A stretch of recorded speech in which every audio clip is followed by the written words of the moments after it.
সময়ের কথা। নদী আর পাহাড় ঘেরা এক ছোট্ট গ্রামে থাকতো রাজু নামের এক কিশোর।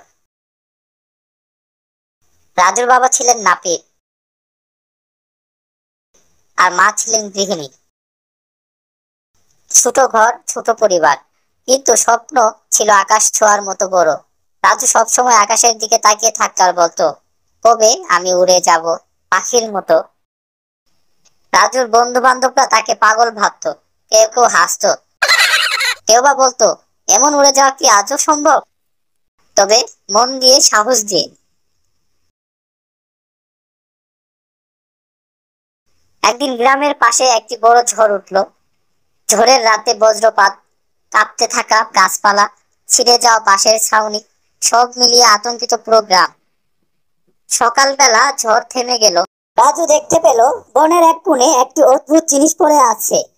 সে ভয়ে ভয়ে এগিয়ে গেল, আর সেখানে সে দেখলো এক বিশাল পাখি। ঝলমলে সাদা পালক, রূপালী চোখ আর সোনালী খুর। এটি কোনো সাধারণ পাখি নয়, এটি ছিল পঙ্খিরাজ, রূপকথার পাখি, যার পিঠে চড়ে মানুষ উড়ে যেতে পারে দূর দিগন্তে। পঙ্খিরাজ আহত ছিল, তার ডানায় রক্ত, চোখের কষ্টের ছায়া। রাজু বুঝে গেল ঝড়ের মধ্যে পঙ্খিরাজ পথ হারিয়ে পড়েছে। পাখিটিকে নিজের ঘরে নিয়ে এলো। মা বাবা ভয় পেল, রাজুর জেদ দেখে রাজি হয়ে গেল। দিনরাত পরিশ্রম করে রাজু পঙ্খিরাজের যত্ন নিল। ডানায় ওষুধ লাগালো, খাওয়ালো, মাথায় হাত বুলিয়ে দিল। কয়েক সপ্তাহ পরে পঙ্খিরাজ সুস্থ হয়ে উঠল। এক সন্ধ্যায় পঙ্খিরাজ বলল, রাজু, তুমি কি চাও? তুমি আমার কাছে যা চাবে আমি তাই দিব। আমি কৃতজ্ঞ। আমি তোমাকে একটি উপহার দিতে চাই। বলো তুমি কি চাও? রাজুর চোখ চকচকে করে উঠল। আমি উঠতে চাই পঙ্খিরাজ, তোমার পিঠে চড়ে দূরে কোথাও, যেখানে স্বপ্ন সত্যি হয়। পঙ্খিরাজ মুচকি হাসলো। তবে চলো। পরদিন ভোরে গ্রামের সবাই তখনও ঘুমিয়ে। রাজু পঙ্খিরাজের পিঠে চড়ে প্রথমবারের মতো আকাশে উঠল। আকাশ যেন তাকে আপন করে নিল। তারা, সূর্য, মেঘ সব তার বন্ধুর মতো কাছে এলো।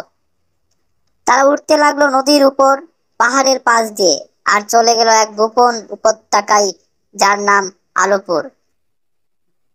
আলোপুর ছিল এক জাদু রাজ্য। সেখানে গাছেরা কথা বলে, নদীর জল গান গায়, আর শিশুরা স্বপ্নের মতো পড়াশোনা করে। রাজু সেখানে কয়েকদিন কাটালো, নতুন বন্ধু তৈরি করলো, শিখলো সাহসিকতা, শিক্ষা আর দয়া। কিন্তু একদিন সে শুনলো তার গ্রামে খরা পড়েছে, ফসল নেই, মানুষ না খেয়ে আছে। রাজু বলল, আমার ফিরে যেতে হবে আমার গ্রামে। আমি এখানে থেকে সুখী হতে পারি না। আমার গ্রাম অনেক কষ্টে আছে। পঙ্খিরাজ বলল, তুমি ফিরছো, এটা প্রমাণ করো যে তুমি এক সত্যিকারের বীর। আলোপুর তোমাকে একটি উপহার দিবে। তাকে দেওয়া হলো একটি জাদুর বীজ, যা মাটিতে পুঁতলেই সেখানে থেকে ফল, খাদ্য, বিশুদ্ধ পানি জন্মাবে। রাজু পঙ্খিরাজকে নিয়ে ফিরে এলো গ্রামে। গ্রামের মানুষ প্রথমে অবাক, তারপর আনন্দিত। রাজু সে বীজ পুঁতলো, আর সত্যি চারদিকে সবুজ ফিরে এলো। মাঠে ফল জন্মালো, নদী আবার জেগে উঠলো। রাজু তখন আর শুধু এক নাপিতের ছেলে না, সে হয়ে উঠলো গ্রামের প্রত্যেকটি মায়ের সন্তান, কিশোর বীর, যে স্বপ্ন দেখতে আর সেই স্বপ্ন সত্যি করত।